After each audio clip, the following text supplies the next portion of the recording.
जब हम भगवान देवाधिदेव महादेव को जल चढ़ाते हैं, उसके 5 अलग अलग तरीके हैं। बहुत सावधानी से सुनना कथा, आपकी और हमारी जिंदगी की सार्थकता को सिद्ध करने वाली कथा, तो आपका जीवन सार्थक होगा। शिव जी को 5 तरह से जल चढ़ाने का तरीका है।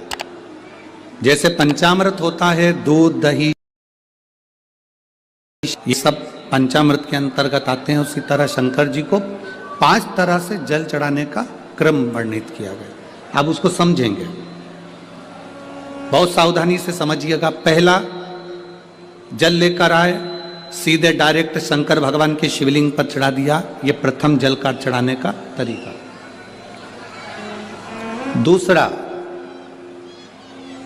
जहां से पानी बहकर जाता है, जहां से जल बहकर जा रहा है, उसके ठीक विपरीत जल उत्तर में जा रहा है। आप दक्षिण में खड़े होंगे और दक्षिण में खड़े होकर उत्तर की ओर मुख करेंगे और शिव जी को जल समर्पित करेंगे। ये रोग मुक्ति करने वाला है और हमारे रोग पर हमें विजय प्रदान करने वाला है। ये जल चढ़ाने का तरीका। एक, सीधे मंदिर में गए, लोटा भरकर जल उठाया, शिव जी को चढ़ा दिया।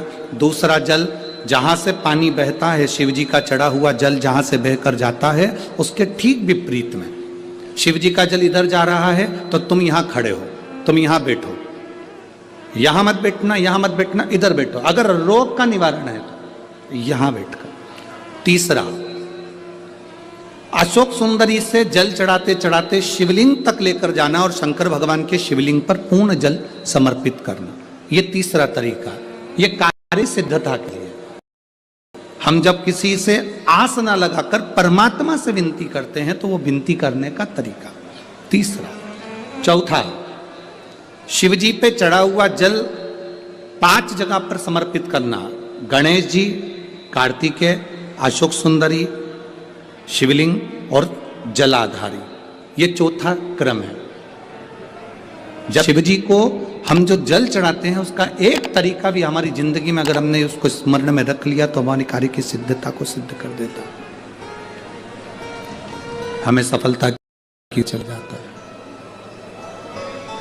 सीधे जल चढ़ाना, दक्षिण में बैठकर उत्तर की ओर मुख कर कर जल चढ़ाना, अशोक सुंदरी से लेकर शिवलिंग तक जल चढ़ाना, 5 स्थान पर गणेश के, अशोक सुंदरी, जलाधारी, शिवलिंग पर जल चढ़ाना 5 स्थान पर।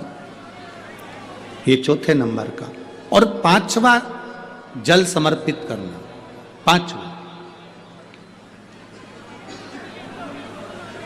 5वें नंबर का जल।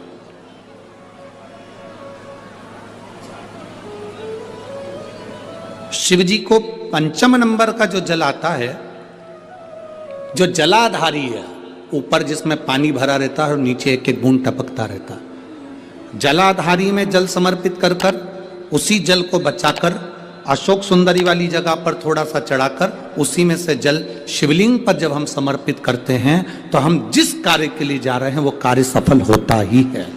ये 5वां नंबर का जल समर्पण।